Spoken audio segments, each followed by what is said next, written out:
eu tentei resumir da melhor maneira possível para ficar compreensível para os irmãos. Então, nós lemos o capítulo 13, mas o capítulo 13, na verdade, ele começa no versículo 25 do capítulo 12. Obrigado, Theo. Começa no versículo 25 do capítulo 12. E eu queria, na verdade, trazer desde o versículo 24, diz assim: entretanto, a palavra do Senhor crescia e se multiplicava. Isso depois de quê? Depois da morte de Herodes, que havia mandado perseguir a igreja, que havia mandado matar Tiago, depois havia prendido Pedro. Nós lemos que Pedro foi milagrosamente liberto pelo anjo, e aí nós vimos que depois, quando Herodes ele toma a glória para si, o anjo do Senhor vem e fere ele com a morte, e ele morre. E nós vimos que aquele que havia mandado perseguir a igreja, que havia tentado matar a palavra de Deus, ele havia morrido no final do capítulo 12, enquanto que a palavra de Deus continuava viva. E aí nós passamos para o versículo 25, que diz: Paulo, Barnabé e Saulo, cumprida a sua missão, voltaram de Jerusalém, levando consigo a João, apelidado de Marcos.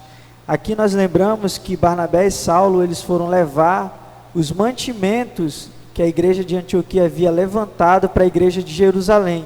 Nós lembramos que Ágabo, o profeta, havia anunciado um período de grande fome, e quem foi principalmente abalado por essa fome foi a igreja de Jerusalém. Então, Barnabé e Saulo pegaram essa coleta, levaram para a igreja de Jerusalém, distribuíram em nome da igreja de Antioquia esses mantimentos, e agora nós lemos que eles estão voltando para Antioquia.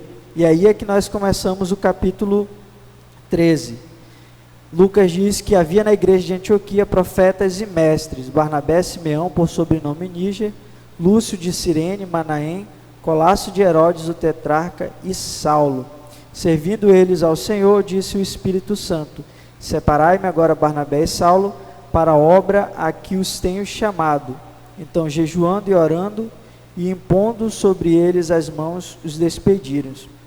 Interessante é que o foco, que antes, até o capítulo 12, era centrado exclusivamente na igreja de Jerusalém, ou seja, ela era a igreja central, porque dali partiram o anúncio do evangelho. Foi inclusive a partir dali que o Senhor Jesus pediu que os discípulos começassem a propagar o evangelho para as outras nações, mas começando especificamente com os judeus.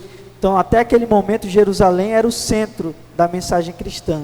Inclusive era a igreja, digamos, a igreja de maior potência que havia na época. E a partir do capítulo 13, nós vemos uma transição.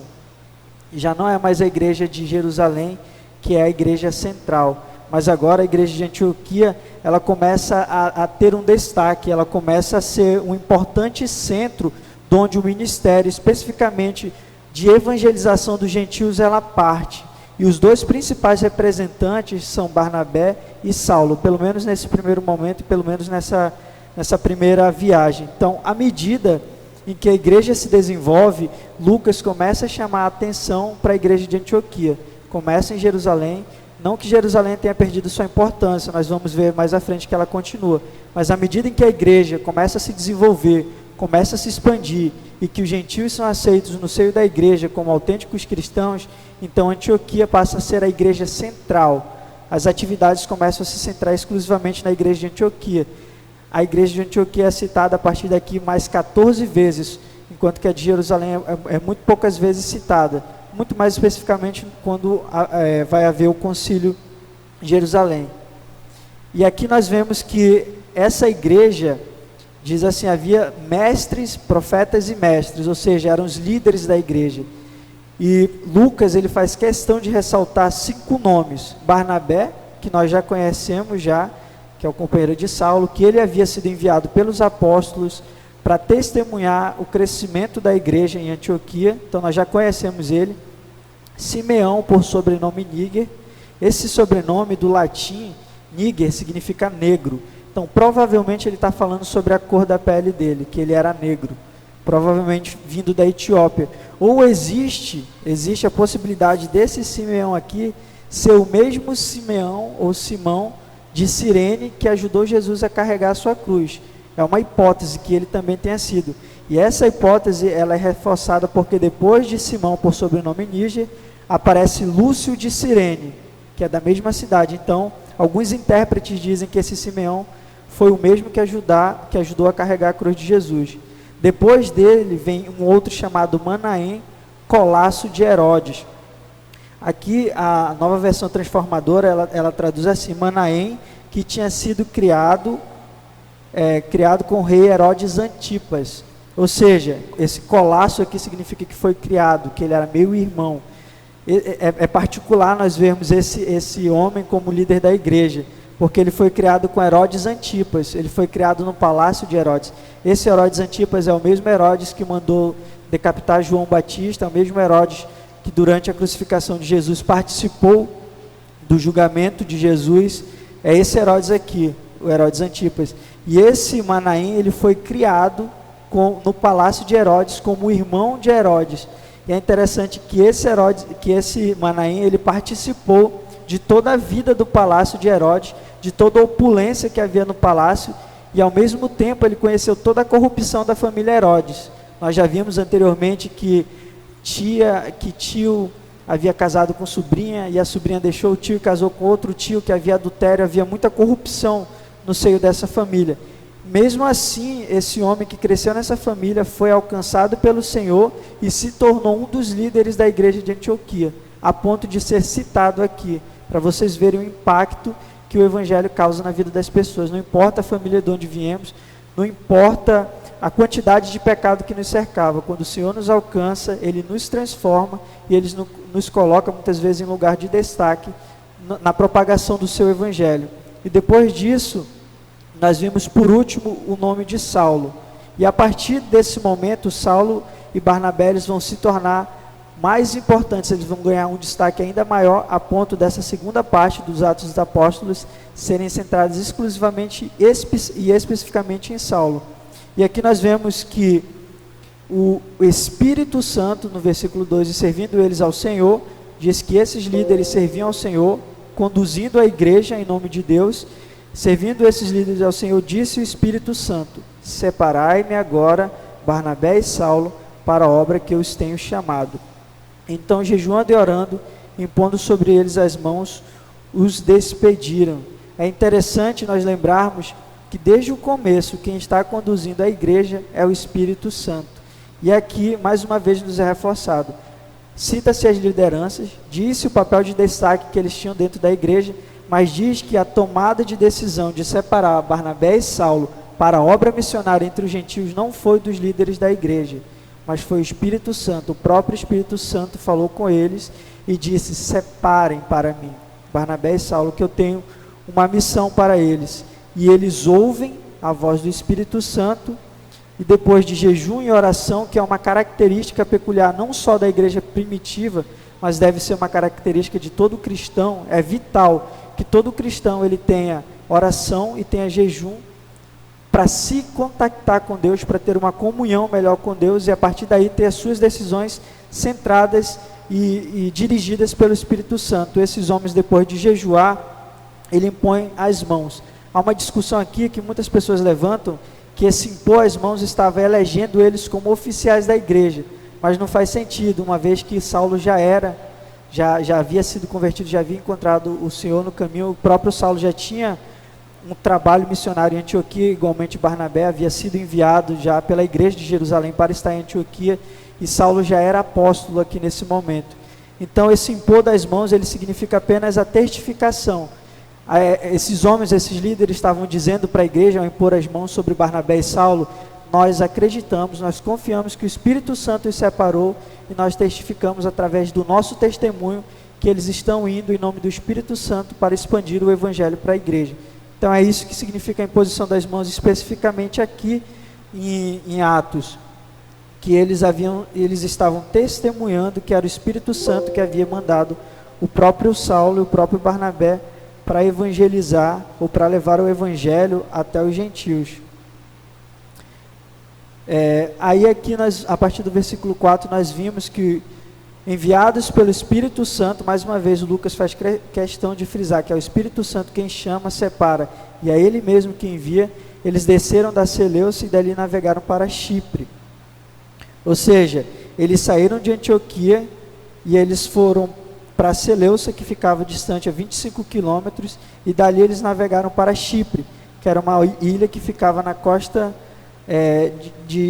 da Fenícia, que era habitada predominantemente por gregos. Daí disse que eles foram para Salamina, e ali eles anunciavam a palavra de Deus nas sinagogas judaicas, e tinham também João como auxiliar. Esse João é o João Marcos, que era primo de Barnabé, e mais tarde ele foi secretário e auxiliar de Pedro, e foi ele quem escreveu o Evangelho de Marcos, que nós temos conhecimento hoje. Então, eles saem de Antioquia, eles começam a viajar nas cidades que ficavam próximas, eles param numa ilha, a ilha de Chipre, e ali eles começam a pregar nessa cidade chamada Salamina, nas sinagogas. Interessante é o modo como eles começam a pregar. Eles primeiro vão para as sinagogas e primeiramente eles pregam aos judeus. Lucas não nos diz qual é o teor da pregação nesse momento, mas com base em outros textos, com base em outros capítulos anteriores e capítulos posteriores, nós podemos deduzir que eles começavam a pregar a partir do Antigo Testamento, dizendo que Jesus era o Messias esperado e que nele haviam se cumprido todas as profecias, porque uma vez que eles estavam pregando para judeus, e os judeus esperavam que o Messias viesse, então esse era, desde Pedro, o foco central da pregação, ou o pontapé inicial da pregação para chegar até a iluminação de que Jesus é o Messias ressuscitado.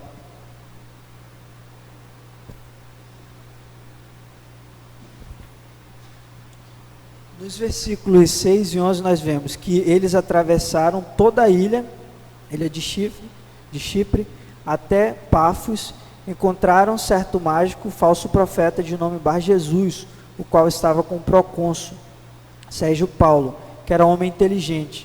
Este, tendo chamado Barnabé e Saulo, diligenciava para ouvir a palavra de Deus.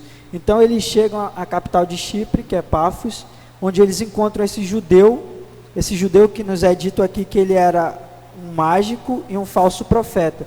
Nós sabemos que no Antigo Testamento, esse tipo de prática de ler a sorte, de ler o futuro das pessoas, ou se envolver com práticas ocultistas, era condenável pela lei de Moisés, a ponto de que esses falsos profetas, segundo a lei de Moisés, eles deveriam ser condenados à morte. E mesmo assim, quando Paulo e Barnabé chegam até a ilha de Pafos, eles encontram um judeu que segue ou que tem essas práticas, ou seja, um judeu que não liga, que não se importa com a tradição do seu povo, e ao contrário, ele se vende a tradição com o intuito de ganhar, de ter dinheiro, e provavelmente ele trabalhava para os nobres dessa cidade.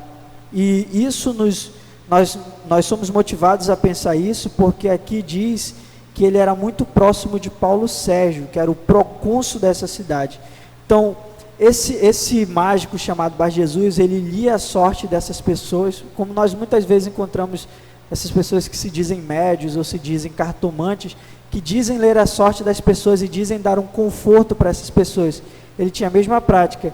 E ele também lia a sorte dos generais. Quando ia haver guerra, provavelmente os generais iam até ele e perguntavam se o exército dele seria vitorioso ou não. E ele dizia se seria ou não com base nas suas percepções. E ele provavelmente era muito influente, para ser citado aqui no Evangelho, no texto de Atos, ele era muito influente nessa ilha. Por quê? Exatamente porque ele trabalhava entre esses nobres. Então nós lemos que Paulo e Barnabé chegam nessa ilha e eles se defrontam com esse falso profeta, com esse mágico que é chamado aqui tanto de Bar Jesus, é até irônico o nome dele ser esse. Bar Jesus significa filho de Jesus, ou Elimas, como é a tradução do nome dele aqui no momento.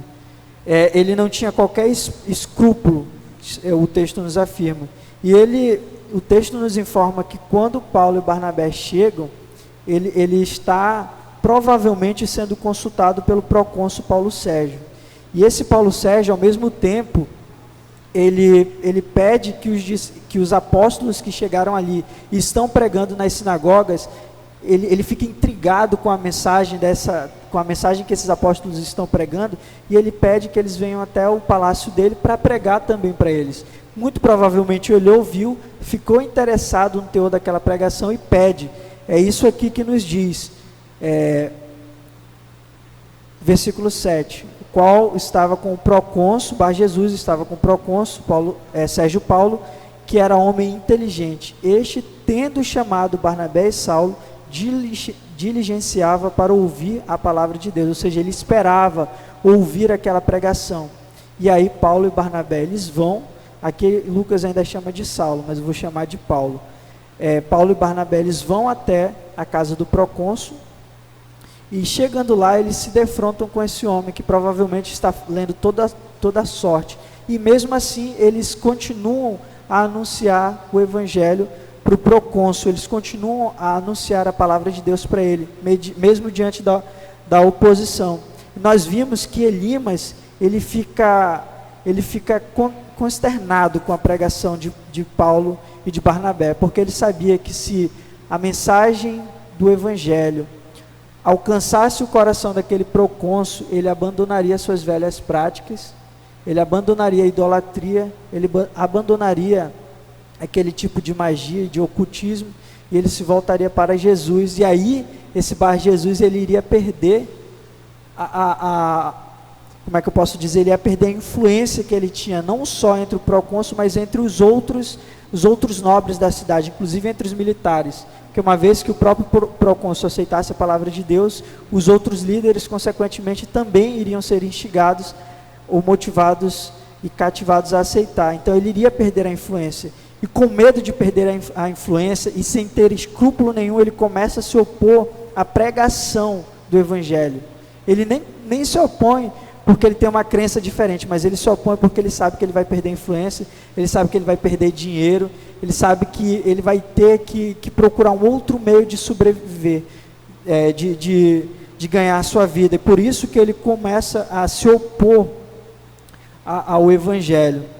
E aí nós vemos uma coisa bem interessante, aqui no versículo 9, diz o seguinte: todavia Saulo, também chamado Paulo, a partir daqui Lucas começa a chamar Saulo de Paulo, cheio do Espírito Santo, fixando neles os olhos, disse: ó filho do diabo, cheio de todo engano e de toda malícia, inimigo de toda justiça, não cessarás de perverter os caminhos do Senhor? Ou seja, eles estão ali pregando a palavra, eles têm diante de si alguém que está se opondo a ele, falando mentiras acerca da palavra de Deus, e às vezes a gente poderia pensar assim, mas por que Paulo não chamou ele no canto e repreendeu ele pessoalmente? Por que ele repreendeu com palavras tão duras na frente do próprio procônsul?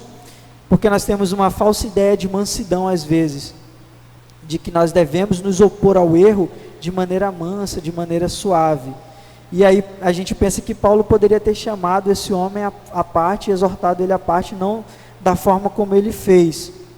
Porém, nós vimos aqui que aquele zelo que Saulo tinha quando ele era fariseu, foi transformado pelo Senhor num zelo autêntico, de defesa da palavra de Deus. E quando ele vê que a palavra de Deus ela está sendo contestada, que aquele homem está tentando falsear a palavra de Deus, dizer que a palavra de Deus é mentira, aquilo irrita ele tão profundamente, aquela chamada ira santa, que ele não consegue se conter, e ele chama a atenção, ele repreende aquele homem na frente do procônsul. Isso deveria ser uma lição para nós, meus irmãos, quando nós nos deparamos com falsos ensinos, com falsos profetas, quando nós nos deparamos, inclusive entre nós mesmos, com pessoas que tentam falsear a palavra de Deus, tentam acrescentar ou tentam suplantar algo da palavra de Deus para tornar ela mais apresentável, entre aspas, para as pessoas.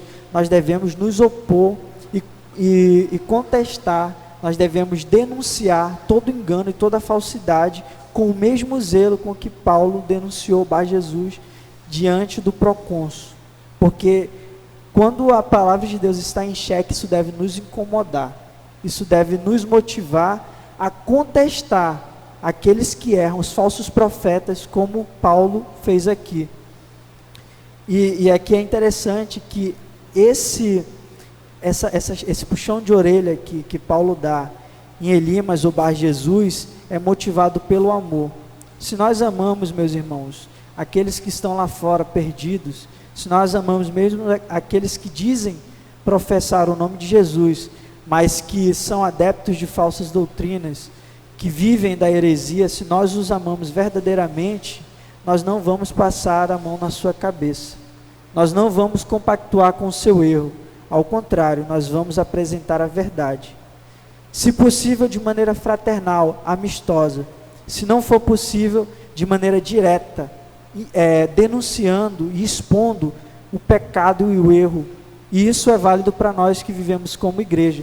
Se o nosso irmão comete um pecado público, que macula a imagem da igreja, nós não devemos compactuar com esse erro, com esse pecado. Eu não estou dizendo assim que nós devemos, quando o irmão pecar, jogar ele já de escanteio. Não, nós devemos chamar a atenção dele.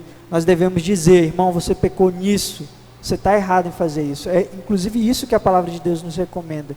Chegarmos com o nosso irmão, conversarmos, se ele aceitar, nós o ganhamos para a igreja. Se não, chame outras testemunhas. Se ele continua a se recusar, fala para a igreja, é a liderança, o conselho, é quem vai disciplinar esse irmão. Se ele aceitar a disciplina, ele vai passar por um período onde ele vai ficar, que a gente usa a expressão às vezes de molho, né? Ele não vai, se ele era liderança, ele não vai mais ficar na liderança, mas ele vai continuar participando da igreja, até ele se dar conta de que o pecado dele afetou não só a ele, mas a vida da própria igreja como um todo, e poderia macular a vida da igreja, e a partir daí ele ser inserido.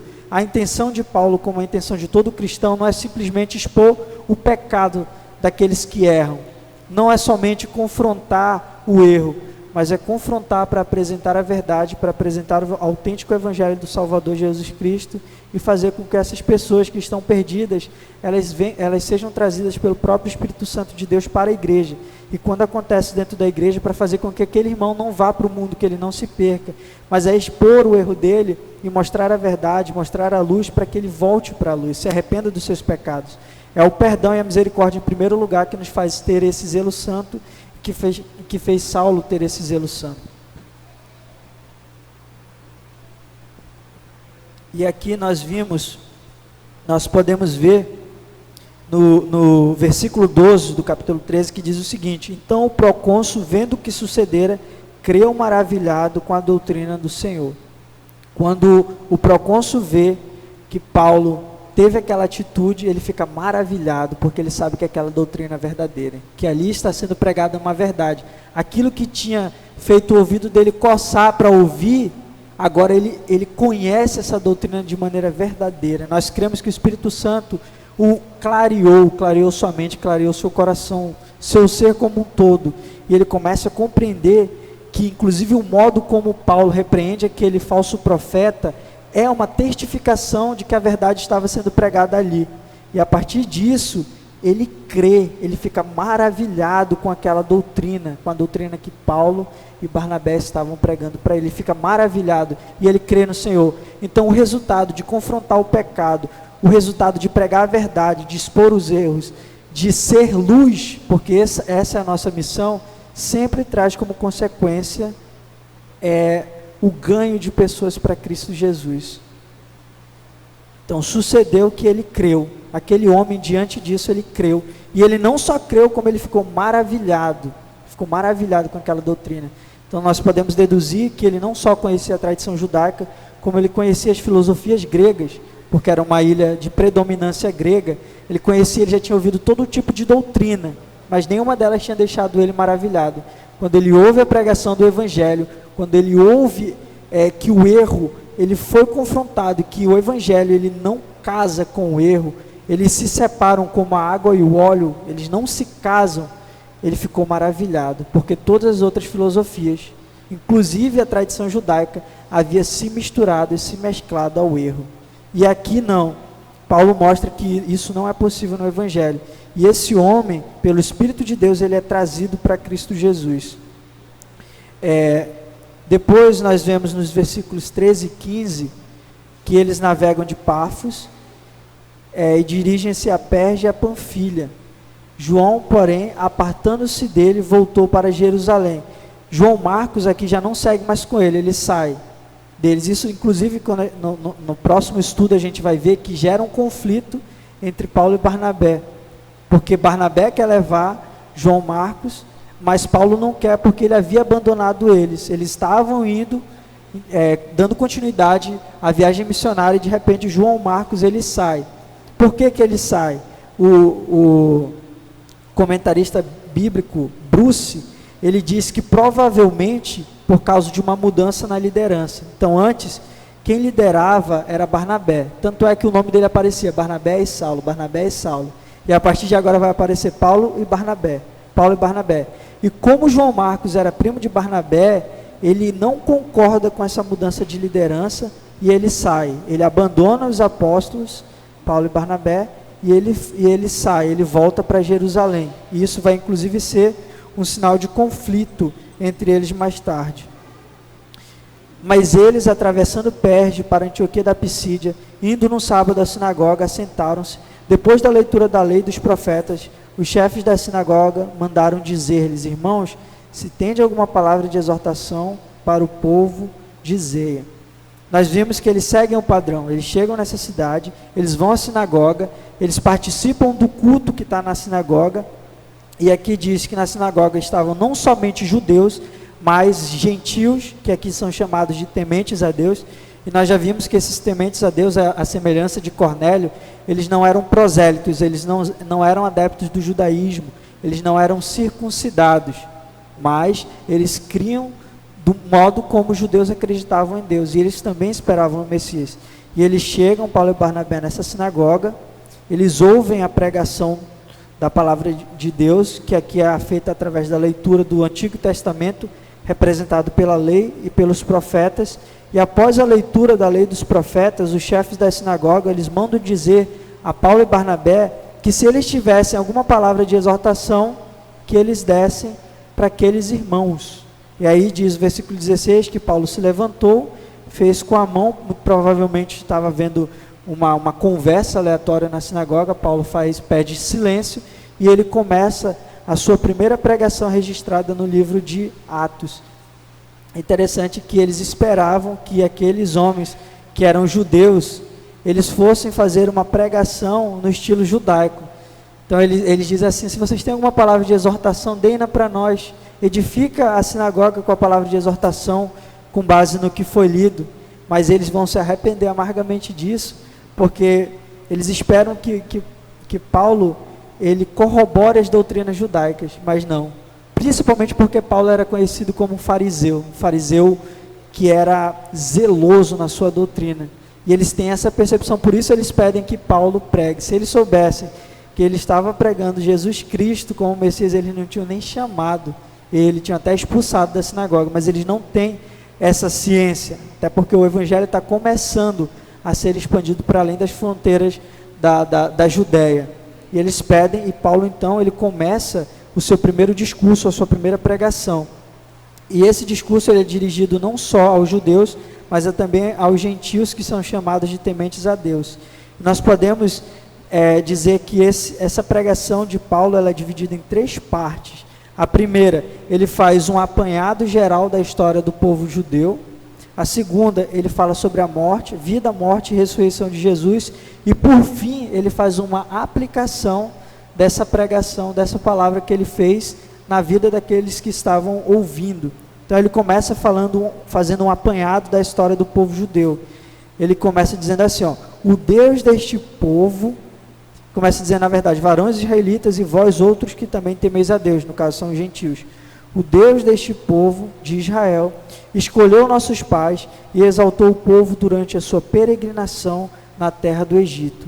Ele começa dizendo que o povo de Israel, ele era um povo como qualquer outro povo, e o Senhor o escolheu, o separou, o elegeu e o retirou do meio daquelas nações pagãs para ser o seu povo, para manifestar a glória de Deus. Era um povo que não era povo e que Deus tornou como Deus fez ser o seu povo. Eles foram eleitos por Deus soberanamente, e eles não tinham nada que justificasse a eleição de Deus. Eles eram um povo como os outros povos. Nós lembramos de Abraão, que Abraão vivia no meio de um povo idólatra e foi separado por Deus para deixar a idolatria e ser um canal, um sinal da mensagem de Deus para o mundo. Então, do mesmo modo aconteceu com Israel. Ele lembra que Israel foi escravo no Egito e que Deus poderosamente, com a sua mão forte, tirou aquele povo do Egito. Aquele povo peregrinou durante 40 anos no deserto e Deus, ele cuidou do povo durante essa peregrinação no deserto, providenciando para ele alimentação através do maná. Isso Paulo também lembra no seu discurso, e que esse povo, volta e meia, ele se opunha a Deus, era um povo de dura cerviz, de cabeça dura, que se opunha ao povo, e mesmo assim Deus foi tolerante com ele, tirou da terra do Egito, suportou durante a peregrinação no deserto, deu para eles a terra prometida, onde eles tomaram parte na terra prometida. Depois ele diz no versículo 20, vencido cerca de 450 anos, depois disso lhes deu juízes até o profeta Samuel, ou seja, ele faz um resumo dos livros de Josué, Juízes e Samuel, e ele fala que esse povo, num primeiro momento, ele era organizado com juízes, ou seja, o próprio Deus é quem governava aquela nação, era uma nação teocrática, era o próprio Deus quem governava, e ele delegava homens que eram juízes para ajudar o povo no conflito com outros povos vizinhos que tentavam dominar Israel, e também quando Israel estava passando por um grande período de idolatria e perdição, para ajudar aquele povo a se depurar. E Paulo lembra que esse povo não quis mais ser governado pelo próprio Deus. Ele olhou para as nações vizinhas e viu que eles tinham reis, e eles pediram um rei como as outras nações tinham, e Deus foi e deu um rei, que é Saul. E aqui pela primeira vez nós vimos que o tempo do reinado de Saul, até então não nos é dito no Antigo Testamento, que foi de 40 anos, e Saul era um rei conforme o coração do povo. Depois de Saul ter pecado e ter perdido, digamos assim, o seu reinado, Deus escolhe um novo rei, que é o rei Davi, que era segundo o coração de Deus, que era santo, ele era alguém que foi purificado pelo próprio Deus, embora ele tenha pecado, ele pediu perdão a Deus, clamou a misericórdia de Deus, e Deus teve misericórdia a ponto de prometer que dele, e é interessante que Paulo diz assim: achei Davi, filho de Jessé, homem segundo o meu coração, que fará toda a minha vontade, da descendência deste, conforme a promessa, trouxe Deus a Israel o Salvador. Então, quando ele termina essa primeira parte do discurso dele, os judeus estão glorificando a Deus, porque Paulo fez uma memória. Olha, nós somos o povo escolhido de Deus, olha, Deus cuidou de nós, olha, Deus disse que de Davi, do nosso povo, viria o Messias. Mas depois Paulo diz o seguinte, que de Davi viria o Messias, que era o Salvador, e o Salvador é Jesus. Ele diz, o Salvador é Jesus. Aí aqueles judeus que estavam se regozijando nas palavras de Paulo, eles começam de repente a ficarem enciumados, porque eles não acreditavam que Jesus era o Messias. E aí Paulo parte para a segunda parte da sua pregação, que é falar sobre a vida, a morte, a vida e a morte e a ressurreição de Jesus. Os judeus, eles que viviam lá em Antioquia da Psídia, eles conheciam os relatos sobre a morte de Jesus, mas eles conheciam de maneira muito deturpada. Eles não sabiam o que tinha acontecido de fato. Eles tinham notícia de que esse Jesus, que se proclamava ser o Messias, tinha sido renegado pelo seu próprio povo, pelos seus próprios líderes, tinha sido morto, e seus discípulos diziam que ele havia ressuscitado. Então, falar sobre a morte de Jesus, porque ele tinha sido rejeitado pelo seu próprio povo, pela própria liderança judaica, era uma coisa muito sensível, mas Paulo precisava falar e começar a sua pregação sobre Jesus a partir disso. Eles tinham ouvido o relato da crucificação, porém de maneira deturpada, e por isso que é importante Paulo tocar nesse assunto. Paulo insiste na mensagem da salvação, que no versículo 26, meus irmãos, descendência de Abraão, e vós outros que temeis a Deus, a nós nos foi enviada a palavra desta salvação. E ele continua, ele diz que Jesus foi sim rejeitado pelo povo, pelas lideranças, mas ele atribui essa rejeição que Jesus sofreu a 2 fatores. O primeiro, a falta de reconhecimento dos líderes por parte deles de que Jesus era o Messias enviado, e segundo, a falta de compreensão verdadeira das profecias messiânicas. Paulo diz que os líderes judeus não compreenderam que todo o Antigo Testamento apontava para Cristo e que em Cristo se cumpria todas aquelas profecias. Eles não compreenderam, eles não foram iluminados pelo Espírito Santo de Deus para compreender essa verdade. E porque eles não compreenderam essa verdade, eles rejeitaram Jesus. Ou seja, Jesus foi rejeitado por causa da ignorância dele, e não porque ele fez alguma coisa, porque ele era merecedor do castigo, merecedor da rejeição. Não. Eles interpretavam que o Messias que viria era um Messias guerreiro, um Messias que viria e dominaria todos os impérios, principalmente o Império Romano que existia naquela época, e ele daria para a nação judaica todo o poder. Era um Messias militar. E eles não interpretaram que o Messias ele era o servo sofredor que morreria pelos pecados da humanidade para salvar a humanidade. Eles não compreenderam isso, por isso eles rejeitaram Jesus. E aí Paulo fala sobre que Jesus foi morto, mas depois que Jesus ressuscitou e que a ressurreição de Jesus foi testificada por pessoas que viram de fato essa ressurreição.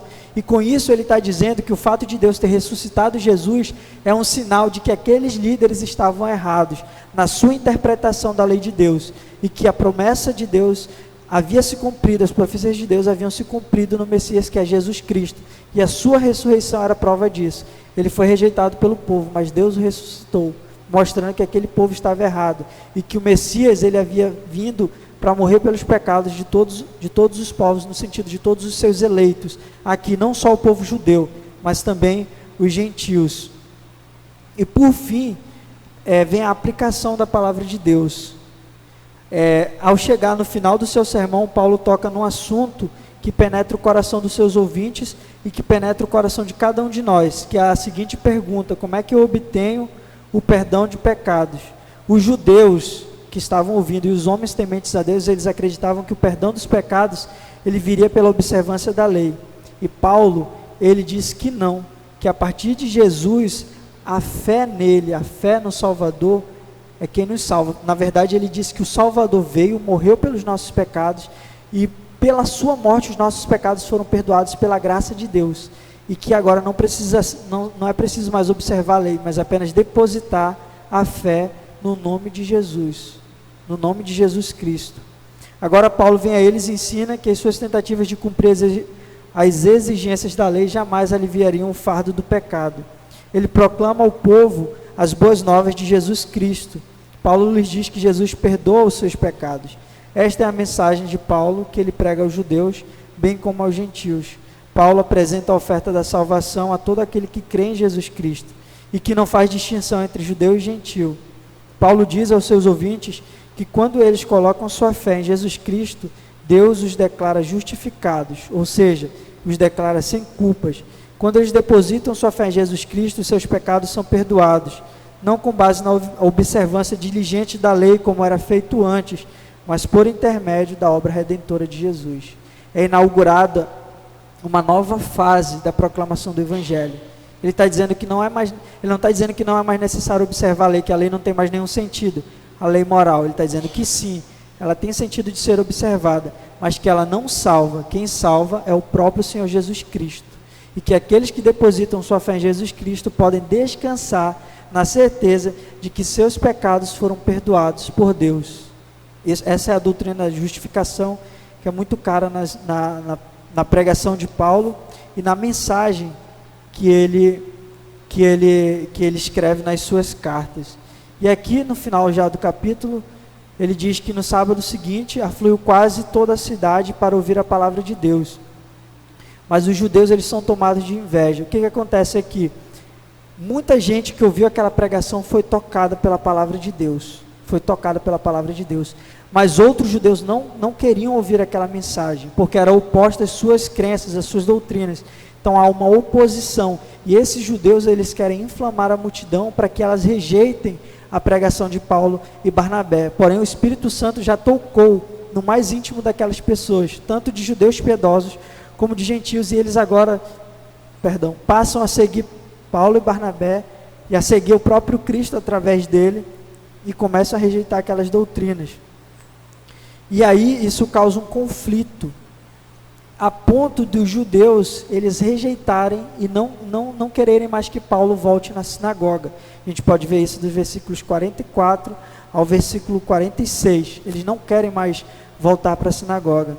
E isso abre espaço para que Paulo pregue aos gentios exclusivamente. E quando Paulo começa a pregar essa mensagem aos gentios, a gente vê no versículo 48 que eles ouvem isso e se regozijam e glorificam a palavra do Senhor. Eles ouvem aquela pregação que os judeus haviam sido rejeitados, e já era uma profecia que os judeus, os líderes, judeus haveriam de rejeitar a pregação do evangelho.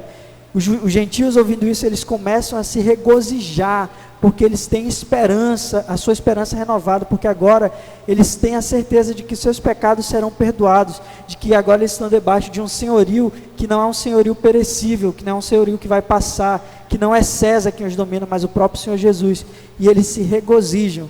E o versículo 48 termina dizendo assim: e creram todos os que haviam sido destinados para a vida eterna.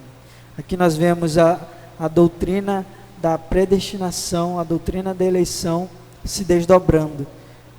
O texto está nos dizendo que creram, os gentios creram, mas eles creram porque eles tinham sido predestinados a crer. A pregação de Paulo já tinha sido predestinada por Deus na eternidade, e o fato de que eles ouviriam e creriam naquela palavra também havia sido predestinada na eternidade.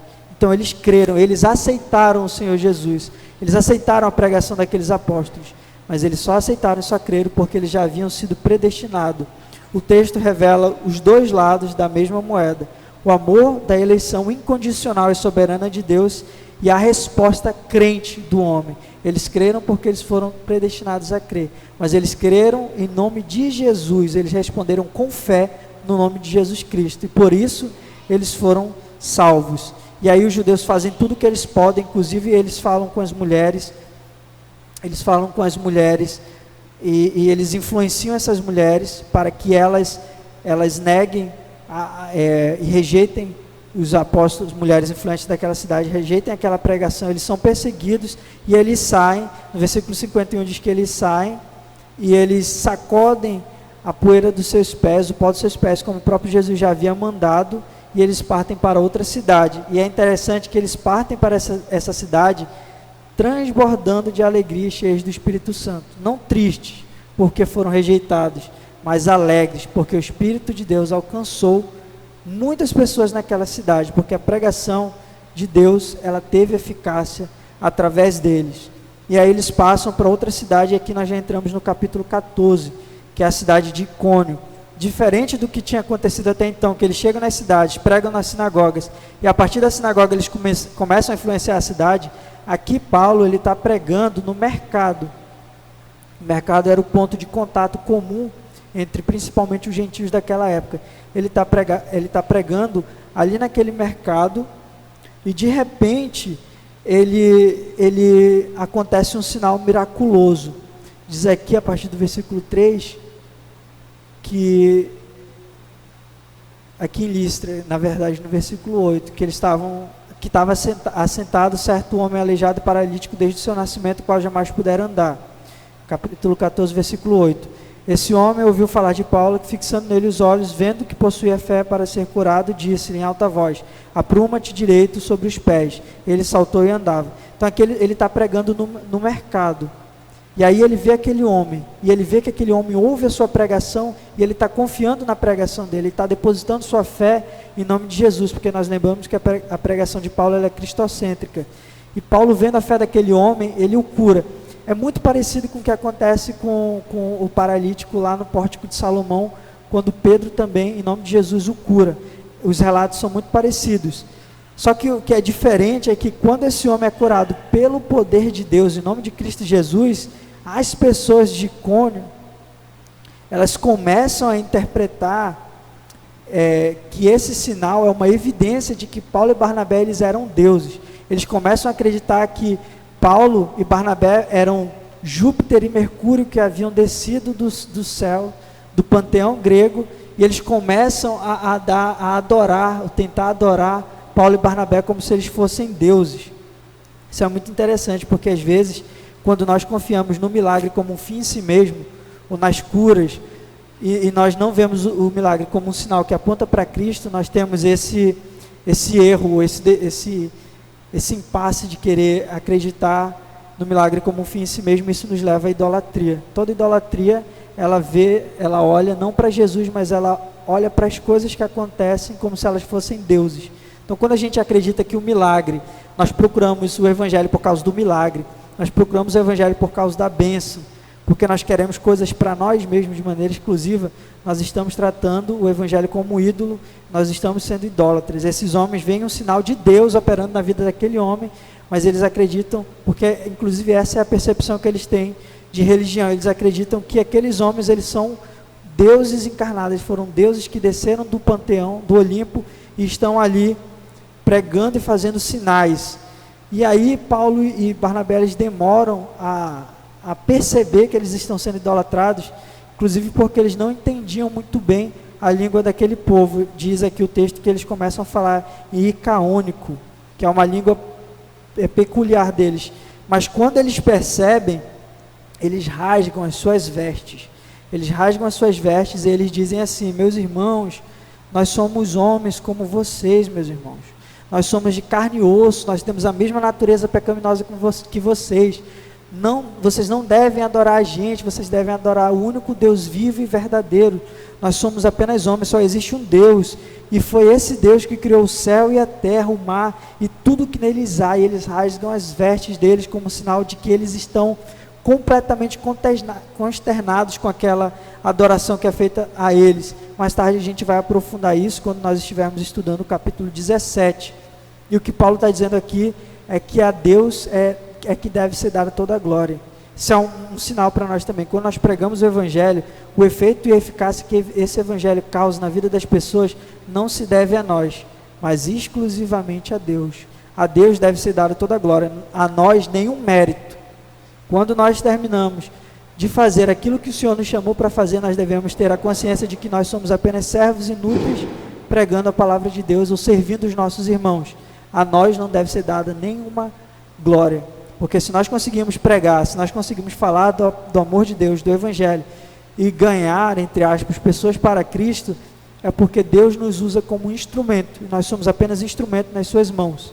E é um sinal também de que nós devemos procurar a Deus, porque nós queremos ter prazer em Deus, não porque nós queremos que Deus nos dê coisas. Se nós buscamos a Deus com o objetivo de ganhar coisas, especificamente para nós, sem procurar Deus pela sua própria glória e para nos deleitarmos na presença dele, nós estamos fazendo de Deus um ídolo, e a nossa adoração ela está errada.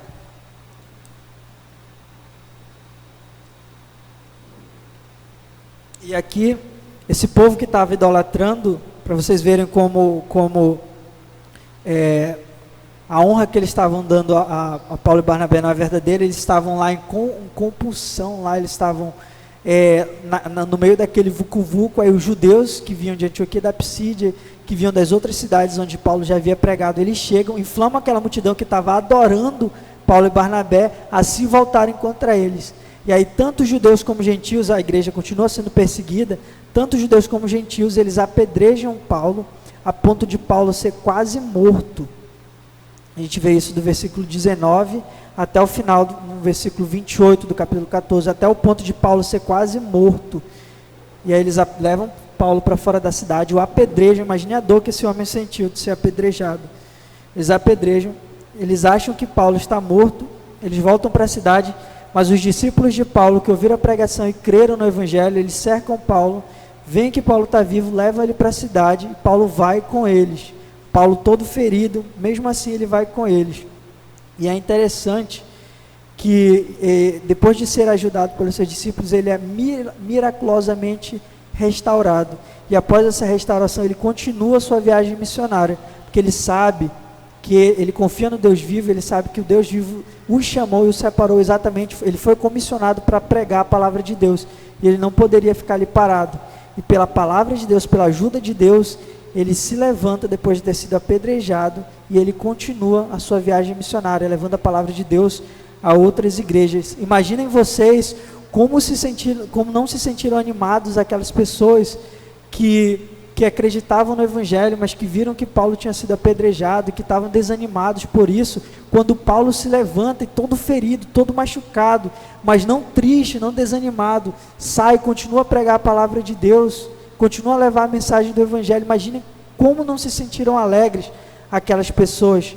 Paulo sai, continua a pregar a palavra de Deus, e ao mesmo tempo aqueles que pensavam que Paulo estava morto, eles ficam tristes, eles são surpreendidos, e Paulo continua levando o Evangelho para as outras igrejas, plantando outras igrejas.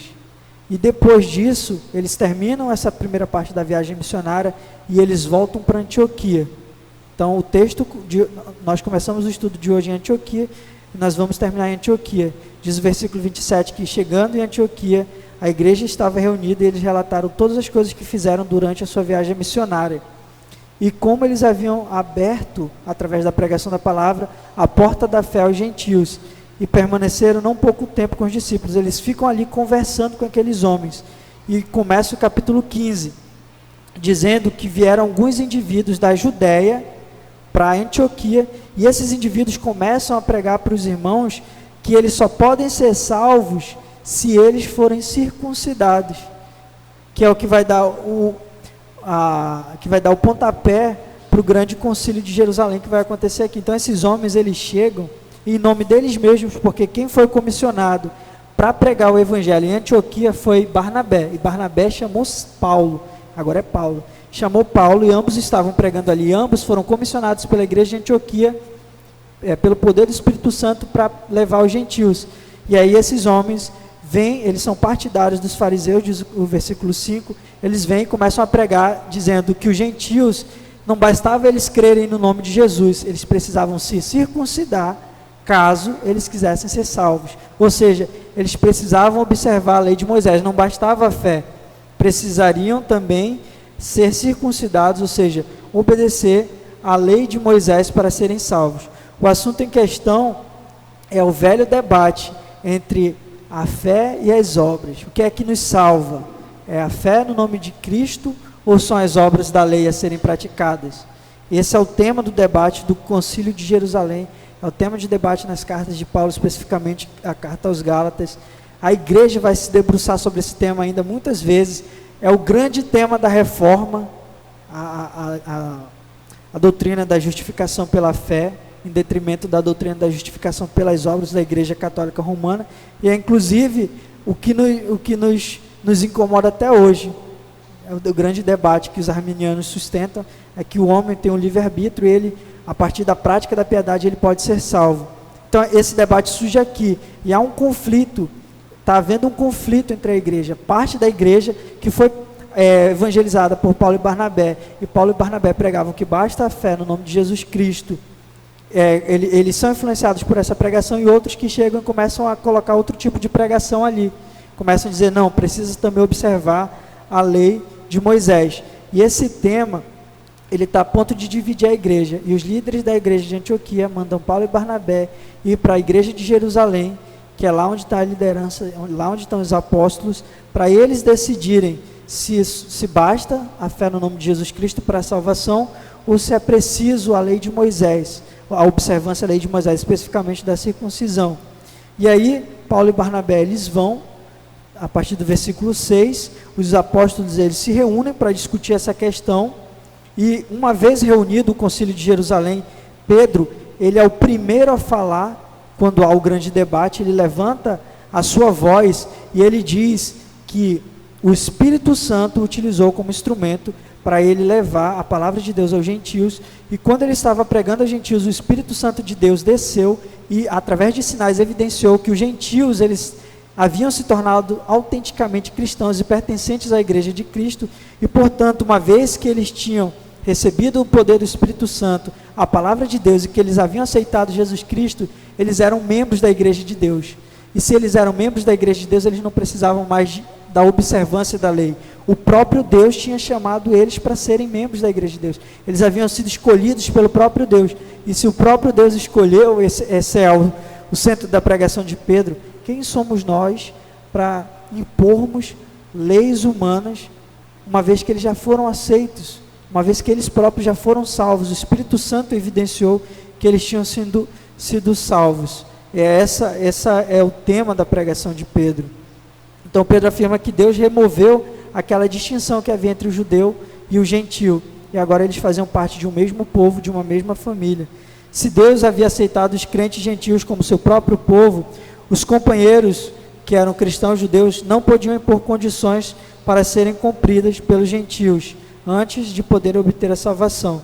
E Pedro diz: cremos que fomos salvos pela graça do Senhor Jesus, como também aqueles o foram. Pedro diz: eles foram salvos pela graça de Deus, como nós fomos salvos pela graça de Deus. Então nós não devemos impor nenhuma lei e nenhum critério para eles. E ele ainda diz assim: nem nossos pais conseguimos observar essas leis. Imaginem esses gentios que estão chegando agora. Terminada a pregação de Pedro, é a vez de Tiago tomar a palavra.